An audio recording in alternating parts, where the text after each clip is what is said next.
越南，一个既熟悉又陌生的地方。从公元前111年开始，它就与中国有了1000年的文化交流，直到1975年，越南才统一成为一个国家。今天，越南发展迅猛，成了东南亚的新星。它不仅保留了许多中国的文化和传统，还在现代政策上借鉴了中国的经验。不过，中越战争后，网上总说越南普遍对中国人有偏见，这是真的吗？跟着探长李叔亲自去越南一探究竟吧，别只听传闻，让我们一起揭开这片神秘土地的真实面貌。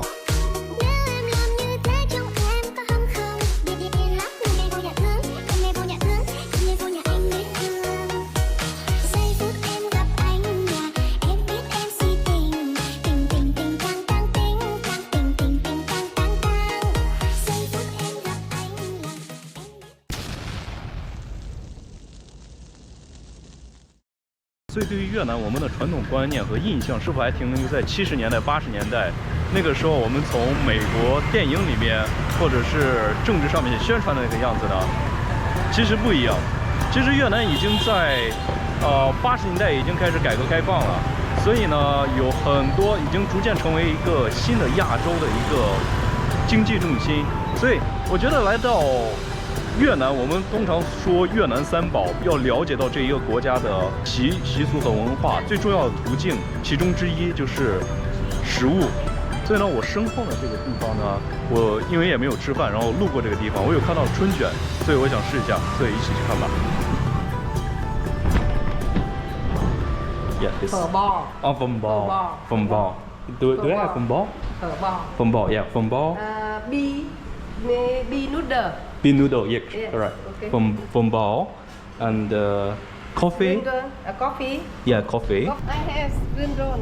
Oh yeah, well, spring roll, right? Yes, green roll. Vietnamese. Vietnam. Vietnamese name. 对越南的3大，就是他们生活中必不可少的东西啊，就是我们所说的咖啡、法式面包，还有河粉。想想啊，在这个外面啊，成千上万辆摩托车一拥而过，然后呢，每一个人底下都有一杯咖啡，那种场景。这个就是他们自己的春卷啊，感觉像国内的那种春卷炸出来的那种春卷，但是实际上可能味道也是不太一样的，可以试一下。你看，其实他这边吃东西呢，他给你配了很多的料，啊，这边还有这个生菜，还有这个卷花菜，然后还有这个腌制的这一个萝卜，然后才是你的这一个春卷。哦，这个人在教我怎么吃这一个。哦，是这样的。哈 OK。哦。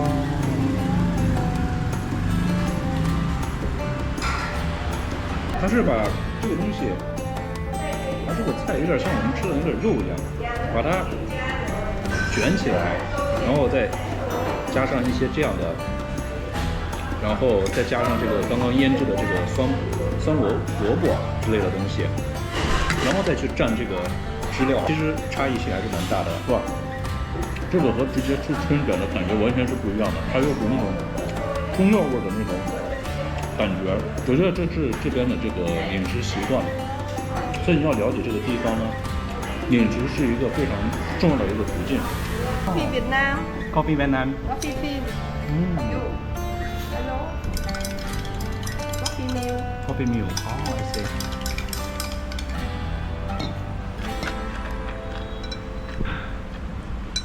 它是由上面它在慢慢过滤，然后滴下去。其实它这种是一个改良版的这种法国咖啡，有点像铁血越南的这种咖啡模式。它是滴下去，然后底下有炼乳，然后你搅一下，哇，咖啡味好浓啊！还有这个炼乳也是好香啊。Hello, green tea. Green tea. Green tea. Wait 10 minutes. Okay. Wait 10. I have. OK。我很好奇，他们平时生活也是这么闲情逸致吗？路边上的人都是如何的生活作息方式Inanabilirsin hiçbir şey olmaz. Hello， 大家好。我身后的这座大楼带有西方建筑风格，从外表可以看得出来。然后呢，它里部呢又有东方的这个装饰相结合，所以这个楼呢就是中央邮局。然后是由法国人在1886年开始建造的，是胡志明市法国殖民时期的第一所邮局，而且这个人也非常著名，叫做古斯塔夫·埃菲尔。可能说起这个人呢，你可能不是很清楚，但是他另外的一个作品就是法国巴黎埃菲尔铁塔，所以是出自同一个人之手。他外表是极具这种文艺复兴的那种建造风格，所以从他这个大厅走进来，可以看到是非常宽阔的一个活动区域，里面就是一种很大的圆形，就是这种半圆形的天花板，还有这个圆形的这种天窗。这边大概是有20个柱子，每一个柱子呢可以看到这种装饰，这种花瓣所构成的。然后在最中央呢就是胡志明的头像了。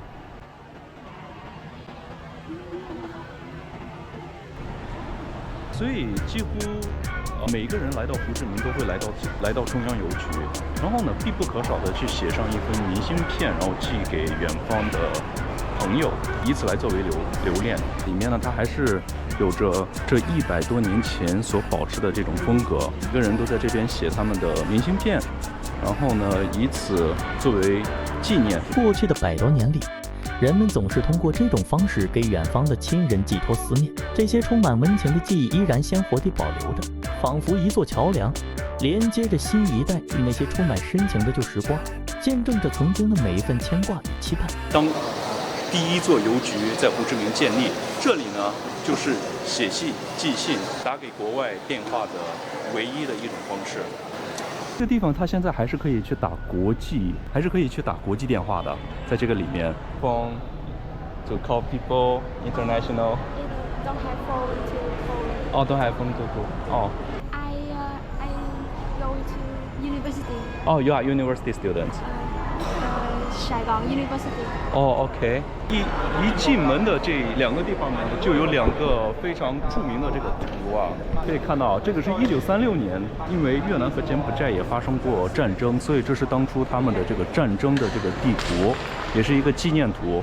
然后呢，在这一边呢，就是1982年西贡的一个国内的一个地图。然后随着了解，其实奥黛不仅仅是只有白色一种颜色，春节时普遍穿红色的。大中院校的女子校服定为白色国服，以象征少女的纯洁。很有颜色的，那边可以买，就是国服到10万10万。哦 ，OK， 然后从这个中央邮局出来不远处呢，其实在马路对面就是我们所说的西贡大教堂，号称东方巴黎圣母院的山寨版。因为现在巴黎圣母院你是看不到了。我现在已经从中央邮局已经出来了。其实，在越南的胡志明啊，里面也是有一个山寨的巴黎圣母院啊。真正的法国巴黎圣母院已经被烧毁了，但是这个山寨版的巴黎圣母院现在还在这里安然无恙，所以人们也把这一个地方称为西贡圣母大教堂。然后它的历史也是非常长，大概有200多年的历史，所以更像是一个小型的巴黎圣母院。所以你能看到前面就是这个耶稣直立远方的这一个雕像，身后也有这些乐器所发出的这个敲击声。当年法国在殖民这个地方的时候，他为了对这一个地方的人民，对他的文化有一些影响，所以呢建立了这一个法国的这一个圣母院，其实就是为了殖民而产生的一个建筑。这个整个教堂都是红颜色的，是因为这些红砖是从法国运送过来的，所以呢又有红教堂的称呼。其实胡志明的城市规划还是蛮简单的，就是这边就是西贡邮局，然后加上西贡圣母大教堂，然后再往前方呢就是独立宫，其实相距不到2公里，然后再往我的正前方呢就是美术馆，所以呢游玩的地方也基本上就是这一个区域。在越南，其中有一家美术馆——西贡美术馆，即使是现在，也依然流传着关于这栋宅子很多的传说。有人半夜路过美术馆的时候，能看到小女孩的鬼魂在3楼不停地游荡，并且还能够听到诡异凄惨的小女孩的哭声。而我们再走近一下这个美术馆，我们现在所在的这个地方呢，有一个传闻，是非常骇人听闻的一个故事，就发生在这一个美术馆。这个房子呢，其实就是西贡美术馆，然后是越南非常著名的一个华侨首富黄文华家族建立的一个别墅，是越南非常著名的一个房地产大亨。然后据说当初的房屋大概有2万多，这是它其中的一个巴洛克式的建筑风格，内部有100间房间，甚至还装了西贡的首部室内电梯，也就是目前我们现在所看到的。所以呢，这栋房子当时是在越南不知名、非常豪华的一个房子，然后呢，里面同时又有几百间房间，所以听起来这个美术馆呢好像蛮不错，但是呢，它其实有一个骇人听闻的故事，就是住的这个房子在建成之后呢，黄文华一家就搬了进来，但是那个时候呢，麻风病已经席卷全球，然后呢，而黄文华最喜欢的这个小孙女也不幸感染上了，而且麻风病啊，它是有一个什么样的这个东西？因为那个时候，只要你感染上这个病啊，基本上你就会毁容，所以因为它侵蚀的是你的神经和皮肤，皮肤和周围的这个神经。当时得这一个麻风病的，他基本上他的面目都是他的面目，就是非常狰狞、非常扭曲和恐怖。所以这个病的传染性很强，所以他们的家人只能把它放到3楼，把它单独隔离起来，然后每天去给他送饭，独自锁在了这座建筑的顶层。但是呢，随后这个小女孩发疯自杀了，就在顶楼之中呢。他们迟1年都没有下葬她的小孙女，只喜欢的这些洋娃娃全部都在棺材里面，在她的身边，所以这件事情越传越离谱。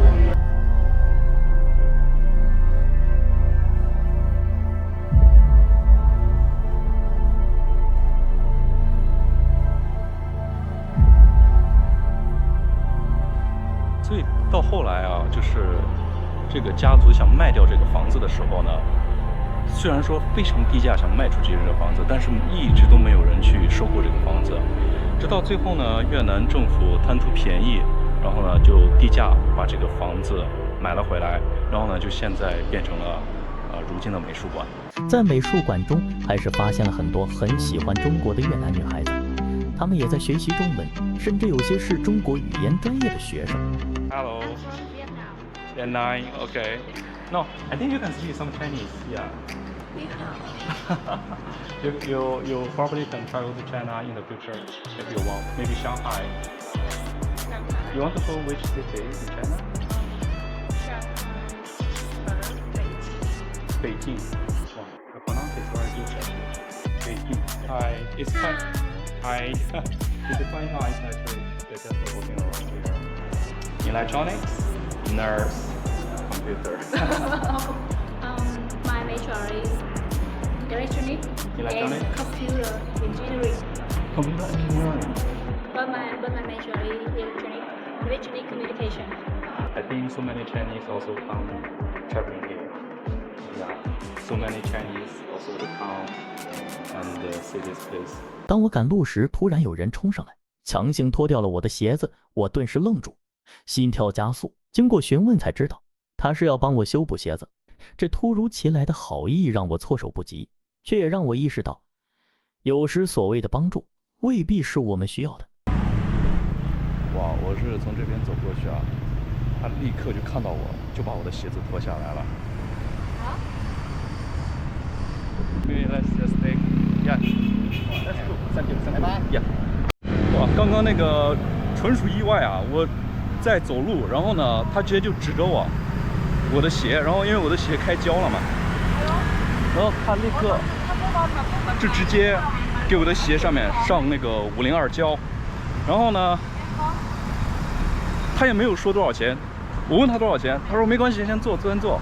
然后呢，我说你先多少钱钱？他说50，也其实也就是多少呢？也就是15块钱了。我身上没有50，我身上没有50千，所以呢，我到最后只给了40多，但是他也说也可以了，所以我是觉得这个人呢是从河内那边过来了，来这边生活，来这边做这个小档口，然后去维持自己的生活，也挺不容易的。但是呢，像这种比较贸然的，然后就过来，然后钱也不跟你说，因为在存在这个语言上面的这个差异，你也可能听不懂他在讲什么，所以他可能做了一些额外的服务、额外的费用。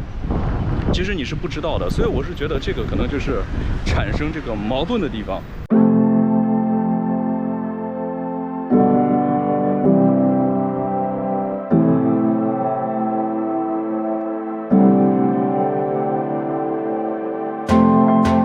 可能你从来都没见过一栋公寓都是咖啡屋的感觉是什么呢？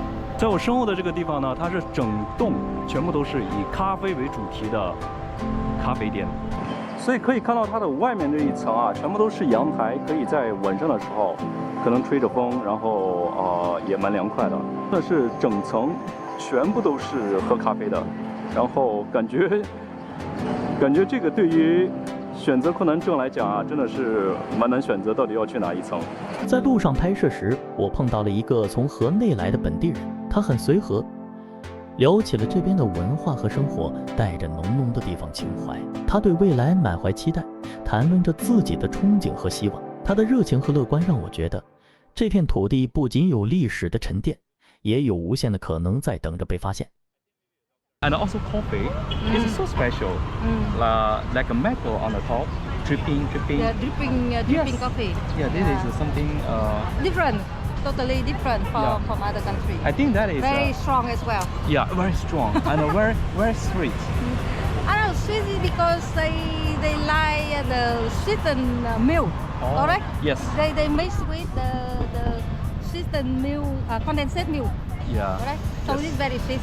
But you can ask the less sugar or less milk. It's original is bring up with since French time. Yeah. Then the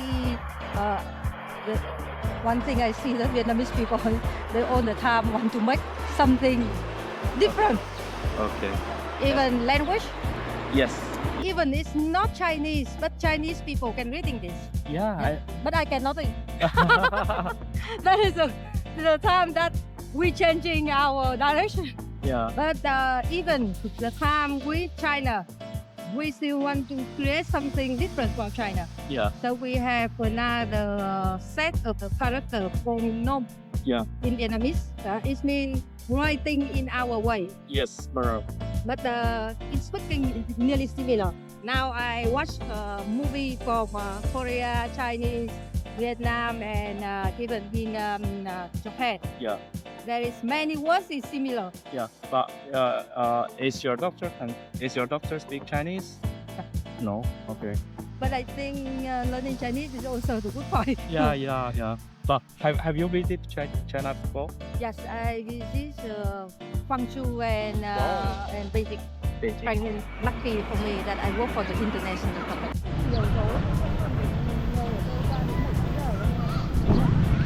他的女儿过来了，可以问一下哪一个咖啡是最不错的，刚刚好可以问一问。 You can pack and we can walk in there. Oh, okay, cool. So in your daily life, you also drink coffee often? Yeah, I think it's kind of a culture in Vietnam for like younger Wow. one like us. We walk at the coffee. So But we prefer to walk and do homework. Absolutely. This is if this is beer, we're going to cheers. You can share anyhow. Yeah, come. Cheers. It's amazing. 所以这边是咖啡，然后这边是鸡蛋，但是很甜，哇，很香。It's really nice. Bye bye. Nice to meet you. Yeah, I enjoy here. Yeah. Enjoy your time here in Yeah, Vietnam. I hope if one day we can go China and see the people there. Yeah, see my meet. Yeah. With the people. Yeah. Okay. Yeah. Thanks. 哎呀，拜拜。也是讲了很多关于这边的文化和历史，还有咖啡也是他们必不可少的生活中必不可少的一个组成部分。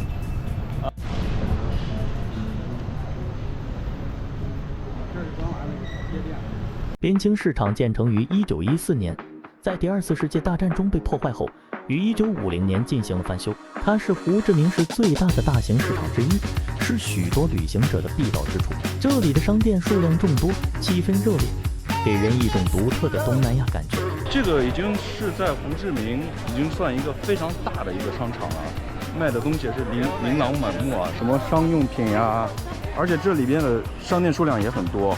这些咖啡豆都是哪里的？都是产自越南的，对吧？但是有很多不一样的品牌啊。其实已经是可能很多人不知道，越南其实现在咖啡豆已经是全球的产量仅次于巴西，也就是产量是第2，也是相当大的出口量啊。它是一个产地，专门产自这个咖啡的，所以就是在他们的日常生活中啊，咖啡已经成为他们的生活的一种符号、一种标志，这也是他们的一种历史、一种文化了。这边卖的最好的咖啡是哪一种呢？很著名是猫屎咖啡那边，对，它大便的出来，大便出来的这个就是猫屎咖啡的。就变成这个样子了。对呀，你们闻看觉得？闻起来真的是很香的这个猫屎咖啡啊，它放了1个星期之后啊，变成这种油已经出来了，真的是，哇，就是有一股奶香味儿的那种感觉，它并没有放。这个里面有放牛奶吗？哇，很香啊！但是我加炼奶的这个，要喝一杯吗？但是这个好像有点苦啊，一点点苦。对，苦是咖啡的味道。咖啡的味道。这个加炼乳了。加了哦。对，如果你不加炼乳，味道苦。OK， 明白。哇，所以说其实他们的这个猫屎咖啡啊，也是分为2种，一种是自己养殖的这种猫大便所排泄出来的，另外就是野生的这些，所以能看到有2种不一样的包装袋，2种味道，有一个野生的味道，我感觉是会更香更纯，确实。她是店的老板的女儿啊，你会讲中文吗？你是学生吗？啊，你是学生？读书 study student。student。that is your father。No， 他是这边的。我的妹妹。同事哦。它就是这样磨了之后，所以这个是野生的这个猫。野生猫。OK。哇，就是有一种那种淡淡的，但是也能闻出有点苦的感觉，能闻出这个感觉来。随后，我和咖啡店老板聊天时得知，他已经开了这家店11年了。他对这份事业的热爱和坚持，让我对这家小店充满了敬意。所以看你的中文号是华裔。我每天跟客人学，这么厉害。我就会讲。你说有没有说开买了之后，然后让你们寄到也有。我有微信的。有微信。我也收微信。在市场逛了一圈后，我们发现了一家地道的丝绸店。透过窗户可以看到里面摆满了各种漂亮的披肩，色彩艳丽，设计典雅。走进去，立刻被越南传统丝绸的独特风情吸引，仿佛感受到了本地文化的精致和魅力。讲中文吗 ？You can speak English? A little. This is embroidery, right? Yes. Embroidery, yeah. Wow. Everything is by hand.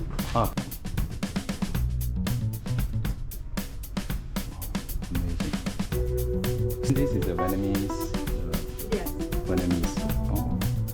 Vietnamese. Vietnamese. Different. Different. Yes. This is Vietnamese traditional. No, embroidery is traditional, but the craft for on the woman. This is for woman, right? Yes. Yeah. Okay. I just for that. Yes.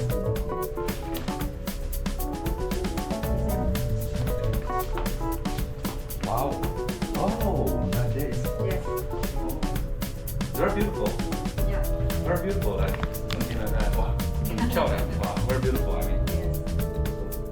我觉得它挂到那个肩颈上，真的气质瞬间就上来了，很漂亮的一个服饰。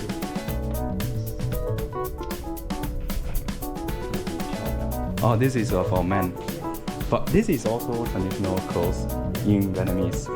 哦 ，OK， 男性的也是蛮漂亮的，蛮精致的。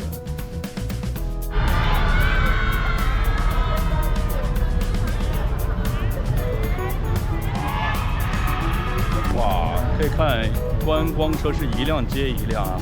所以我就是觉得吧，这边的女孩子啊。就从这边这个风土人情感觉啊，他们还是很会去把自己的那种美给展现出来，就是身材啊，曼妙的身材啊，还有他们的皮肤啊，我觉得这是在东南亚感觉的不太一样的一个地方